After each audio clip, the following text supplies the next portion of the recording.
Wall, diaphragm wall, wet areas એટલે bathrooms, podium, expansion joint, terrace, પછી underground tank, overhead tank, એવા આપણા 8 particular sessions છે. એ આપણે ઇન ડેપ્થ કરીશું. આજે આપણે એક બેઝિક ગાઈડલાઈનમાં જઈશું. હવે મારો પર્સનલ વ્યૂ એવો છે, આમાંથી બહુ જ બધા એવા હશે કે જેને અમુક વસ્તુ મારા કરતાં વધારે ફાવતી હશે, જેમાં એ એક્સપર્ટ હશે. એટલે વોટરપ્રૂફિંગમાં પબ્લિક એવું સમજે છે અને જે જનરલ બેઝિક બિલીફ છે કે કોટિંગ કરીએ એટલે વોટરપ્રૂફિંગ છે, એવું ક્યાંય નથી. કોટિંગની સાથેની સરફેસની સિસ્ટમ, સ્લોપ, કયું કોમ્બિનેશનનું મટીરિયલ ઇન્ડિયા વોટરપ્રૂફિંગ કરીએ છીએ, સ્લોપ આપીએ છીએ, એ આખી સિસ્ટમ, એની ઉપર સુપરફિશિયલ ટાઇલ્સ આવે છે, આઈધર કે ચાઇના મોઝેક છે, શું આવે છે, આખી સિસ્ટમ ઇટ્સ કોમ્બિનેશન વોટરપ્રૂફિંગ કહેવાય. કે કોઈ પણ સરફેસમાંથી મારું પાણી અંદર ના આવે, આઈધર નીચે વાળું હોય એટલે અંડરગ્રાઉન્ડ હોય નેગેટિવ સાઈડથી, તો ઉપર ના આવે. અલ્ટિમેટલી એનો જે ફ્રૂટફુલનેસ થવી જોઈએ, વર્કનેસ થવી જોઈએ સબ્જેક્ટની, એ જે કરીએ એને મધર સરફેસ હોય કે એ સ્ટ્રક્ચરમાંથી પાણી ના આવે એને વોટરપ્રૂફિંગ કહેવાય. સિમ્પલ, એકદમ સાદી ભાષાની થિયરી. પેન પેપરમાં જેને લાગતું હોય અથવા જેને સ્લાઇડનો ફોટા પાડવા હોય તો લઈ લો છો. જ્યારે તમને લાગે કે આ મારે આનો સ્ક્રીનશોટ લેવો છે તો બિંદાસ લઈ લો છો. અને કંઈ પણ પૂછવું હોય તો નોટ ડાઉન કરી રાખજો કે ભાઈ એટલા ક્વેશ્ચન છે, તો સાહેબે કહ્યું એવું કદાચ ગ્રુપમાં મૂકાશે કાં તો છેલ્લે ટાઈમ હશે તો એ વખતે ક્વેશ્ચન આન્સર જોઈ લઈશું.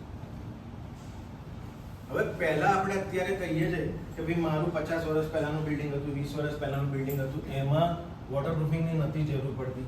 અમારે સાગોળ હતું તોય અત્યારે આજે એ બંગલામાં લીકેજ નથી, અને આજે હાઈફાઈ બિલ્ડિંગ્સ બનાવ્યા છે એમાં તરત જ લીકેજ આવે છે. 5 કરોડનું બિલ્ડિંગ છે, વોટર કે આટલું સુપર એલિવેશન વાળું છે, તો કેમ એવું?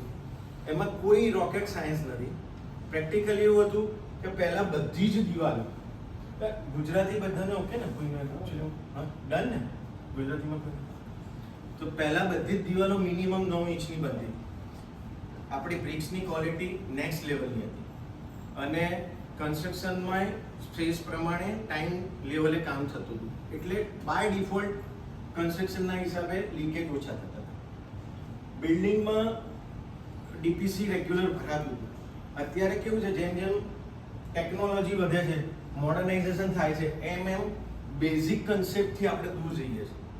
પ્રોબ્લેમ ક્યારે વધતા નથી, મારું બેરિંગ કેપેસિટી ઓછી થતી જાય છે. બહુ તમે સિમ્પલી ડિફાઇન કરો ને આ વસ્તુને, તો ટેકનોલોજીમાં બધું જ પ્લસ મળે, પણ technology most probably either two way જ હોય, કે એક પોઝિટિવ હોય ને એક નેગેટિવ, એનું સૌથી વધારે હોય. એટલે અત્યારે ઘણીવાર એક પાછું સ્વિચ ઓવર થતું હોય, જેના હિસાબે રિઝલ્ટ આપણને પરફેક્ટ ના મળતો, અને આપણે એવું કહીએ કે આટલું બધું કર્યા પછી પણ કેમ નથી મળતું, તો એ રૂટનો જ એરર છે. બાકી કોઈ રોકેટ સાયન્સ જેવું કે કોઈ એવું યુનિકનેસ વાળું કશું જ નથી. સમવોટ લાઈક ધેટ કે ડીપીસી રેગ્યુલર ભરાતું હતું. અત્યારે તમે લોકો જોશો જેટલા પણ બધા એન્જિનિયર્સ છે આટલા વર્ષોમાં, કે ક્યાંય DPC most probably out of date થઈ ગયું છે. લિન્ટર બેન્ડ, સીલ બેન્ડ બધું આવશે આગળ, એ લગભગ આઉટ ઓફ ડેટ થઈ ગયું છે, કે જેના હિસાબે રૂટીનમાં એક્સપાન્શન કોન્ટ્રાક્શનના હિસાબે ક્રેક થઈ જાય.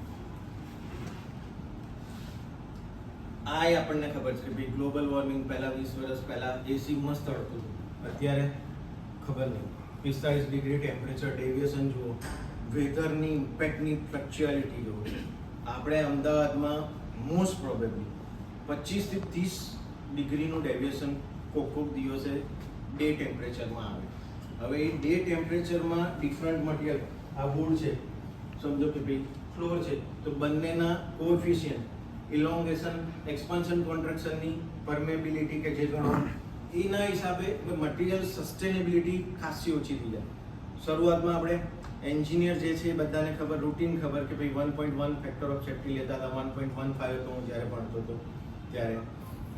હવે અત્યારે 1.5 સુધી ફેક્ટર ઓફ સેફ્ટી લઈએ છીએ, તોય બિલ્ડિંગની એરર વધતી જાય છે. એટલે એ વખતે ને આમાં આપણે કોમન સેન્સથી વિચારીએ તો ફરક પડે કે ટેકનોલોજીની આપણું ઇનપુટ ઘણી જગ્યાએ ઓછું થઈ ગયું છે. બધાની પોતપોતાના રોલ હોય, એમાં ક્યાંક ને ક્યાંક કોઓર્ડિનેશન, એક્યુરસી, પોતાનો જોબ ચાર્ટ, એમાં ક્યાંય એરર આવતી હોય. એટલે because of global warming maximum temperature deviation થયા, બિલ્ડિંગની હાઇટ વધતી ગઈ એટલે નીચે આપણે સાહેબે તો 20 થી 40 60 ફૂટે પાણી આવી જાય તો તમારી પ્રિકોશન નીચેના લેવલે મેક્સિમમ જોઈએ, જેની સિસ્ટમ વ્યવસ્થિત જોઈએ. એ સિસ્ટમ ઉપર આપણે આવીશું. પછી વર્કમેનશીપની એરર છે કે જે પહેલાંના ટાઈમમાં માણસ કે આપણે મારું ઘર બનતું હોય કે સાહેબનું ઘર બનતું હોય તો પોતે પાણી છાંટે, પપ્પા લોકો ધ્યાન રાખે. અત્યારે એ બધું સ્કેલેબિલિટી ઉપર આવ્યું. પ્રોજેક્ટ મૂકતા પહેલાં જ મારો પ્રોજેક્ટ અત્યારે ભાઈ 2 જૂન 2026 છે તો મારે 2 જૂન 2028 પ્રોજેક્ટ પૂરો કરવાનો છે. મેં રેરામાં એનું કમ્પ્લીશન લીધેલું છે 29માં. એટલે એ સ્કેલેબિલિટીમાં 1 મહિનો બચ્યો તો મારો 5 કરોડ 25 કરોડ 30 કરોડનું પ્રોફિટેબિલિટી હોય. એટલે આ સ્કેલમાં આપણે ક્યાંય એવોઇડ નથી કરી શકવાના. હું કે તમે એવા નથી કે એને એકદમ 3 વર્ષ સુધી ખેંચી શકીશું, પણ આપણે એક વસ્તુ 100% બધા ઇન્ડિવિજ્યુઅલી પોતપોતાના રોલ પ્રમાણે કરી શકીએ કે કઈ એક્ટિવિટીને પૂરેપૂરો ટાઈમ આપવો જોઈએ અને કઈ એક્ટિવિટીમાં આપણે સ્પીડઅપ કરી શકીએ. એ બધું આપણા હાથમાં છે. એઝ એ ટેકનિકલ પર્સન કે એઝ એ એક્સપર્ટ તરીકે કે એઝ એ સબ્જેક્ટમાં આપણી રોલ હોય કે આપણે ટીમ લીડર હોઈએ તો એ આપણા હાથમાં છે. તો એ આપણે કરીને એને મિનિમલ કરી શકીએ. વોટરપ્રૂફિંગનો સૌથી મોટો ઇસ્યુ શું છે કે સાલું દેખાઈ ગયા પછી ખબર પડે કે કેન્સર થઈ ગયું છે, પહેલું બીજું ત્રીજું સ્ટેજ ચોથું સ્ટેજ, અને પછી કીમોને એ લીધા પછી પિક્ચર પૂરું થઈ જાય. એટલે લોજિક કેવો થાય કે ના થાય તો મારે શું કરવું પડે કે ભાઈ 11 કરતા હોય 12 કલાકનો ફાસ્ટ રાખતા હોય મહિને 2 વાર તો કેન્સરના સેલ જતા રહે બોડીમાંથી, બાય ડિફોલ્ટ જતા રહે. બાકી કેન્સરના સેલ તો ઇનબિલ્ટ જ હોય બધાનામાં. પણ એપિયર ક્યારે થાય? હું સ્મોકિંગ ના કરતો, બધું ના કરતો, તોય જો આવું ના કરતો તો કેન્સરના સેલ મારે નહીં, મારા પાવરફુલ સેલ્સ. એટલે somewhat like this the actual thing in this કે ભાઈ અત્યારે સ્પીડ સખત થઈ ગઈ.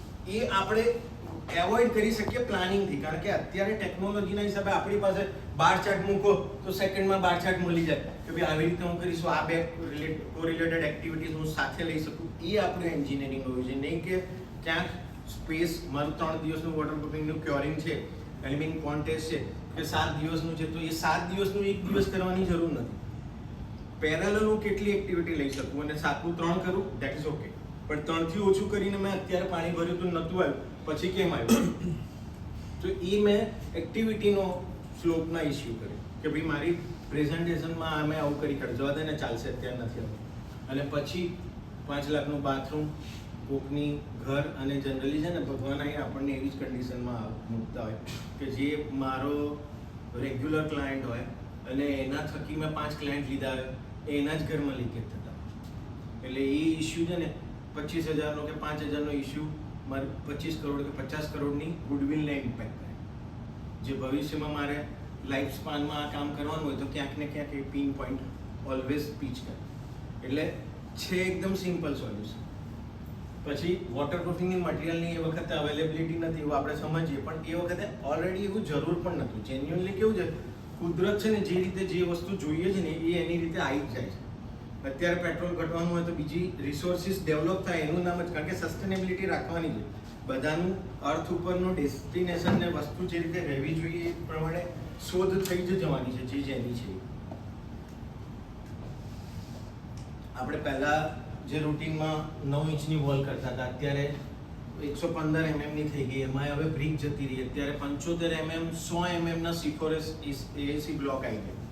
એ બ્લોક મારી આઉટર વોલ છે સમજો, તો આઉટર વોલમાં મેં બ્લોક કર્યા, બ્લોક ફિલરના જોઈન્ટ્સ માર્યા 2-3 mm થી, ફિક્સો બ્લોક ને જે મટીરિયલ આવતા એનાથી. પછી હું જરી પાડું છું અને જરી પાડ્યા પછી બહારની સરફેસવાળા ભાગમાં મને ખબર નથી પડતી કેટલી હેડલાઇન ક્રેક્સ છે. ઘણીવાર એવું થાય છે કે મેં ઇન્ટિરિયર કરી કાઢ્યું, બિલ્ડિંગ થઈ ગયું, બધું જ સુપર છે, અને પછી મેં ઇન્ટિરિયર વખતે આની પ્લાનિંગ બધા બદલ્યા. બ્લોકની થિકનેસ તો મારી 75 mm કે 100 mm ની જ છે. હવે મારે અહીંયા નહીં, અહીંયા મારે ટીવી નહીં જોઈતું, આ ટીવી મારે આમ જોઈએ, અહીંયા મારે આ નહીં જોઈતું, આ જોઈએ. તો બહારની જે ઇમ્પેક્ટ આવવાનો છે એ એના પછીના વરસાદમાં દેખાય કે આ ઇમ્પેક્ટ આવું કર્યું હતું એટલે આવે. ખ્યાલ આવે છે ને? એમાં કોઈ રોકેટ સાયન્સ નથી, આ કોમન સેન્સ વાળી છે કે એ વખતે એવું નથી કહેતો કે આ અહીંયા ના થાય, બધું જ થાય. ટેકનોલોજીમાં જે આપણા મગજમાં વિચાર આવે બધું જ પોસિબલ હોય, બધું જ થઈ શકે. પણ એ જ્યારે